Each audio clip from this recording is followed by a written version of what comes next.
This video shows the principles for getting the best from your electric-powered model car, but it is still essential to read the detailed instruction manual included in the box. We feature the Sprint EP in this video because this car is the most popular in our range of electric cars. In all our manuals, you will find a list of items that you will need and that are not included in the kit. For example, tools or accessories such as screwdrivers, pliers, hobby knives and superglue. Please keep hold of your instruction manual. You'll be sure to need it at some stage in the future, as the instruction manual accurately details the assembly of your model. The individual steps are based on each other, so please make sure to follow the order laid out in the manual to assist when maintenance is required. One-to-one drawings help you easily identify the parts used at every stage. As this is a ready-to-run model, very few steps are necessary to complete it. However, before starting your model and before every run, we recommend a quick check over the car and retightening the screws as required.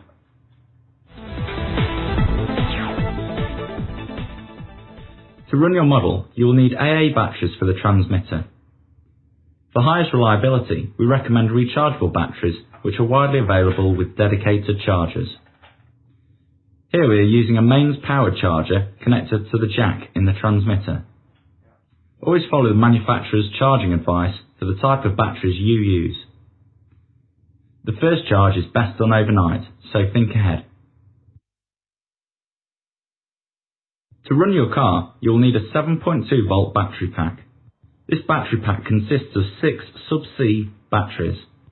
Different types of battery packs with different capacities are widely available. Higher capacity batteries give you longer runtime. There are different chargers available for different battery packs. The HPI overnight charger is reasonably priced and a good one to start with. If you want to reduce charging time, fast chargers are available. These charge battery packs in about half an hour. Ask your model shop for details.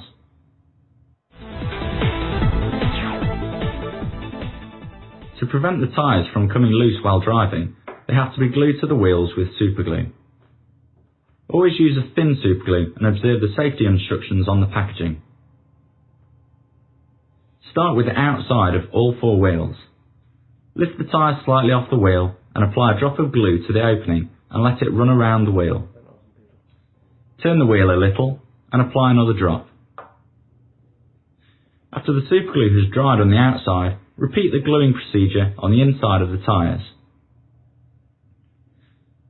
Once you're using the car, it is worth checking your tyres from time to time to make sure they remain securely glued to the wheels.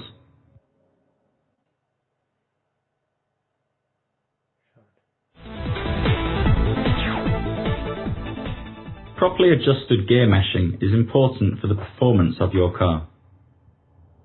Loosen the motor screws and move the motor so that the gears mesh smoothly. Not too tight, but not too loose either. Test the gear meshing by turning the gears and retighten the screws.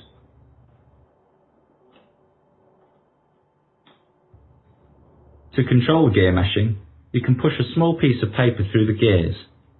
It should be easy to push through and come out with teeth marks showing.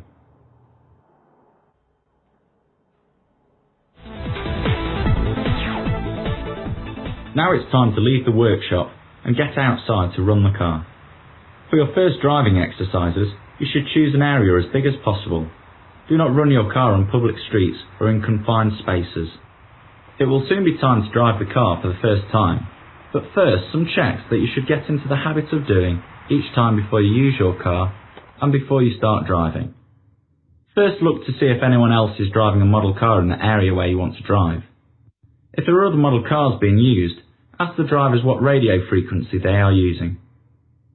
If their frequency is different to yours, you're safe to start driving. First, make sure the transmitter indicators show sufficient power. It is very important that you always turn on the transmitter before you turn on the car. Always remember, transmitter on first, off last. Now check the transmitter range.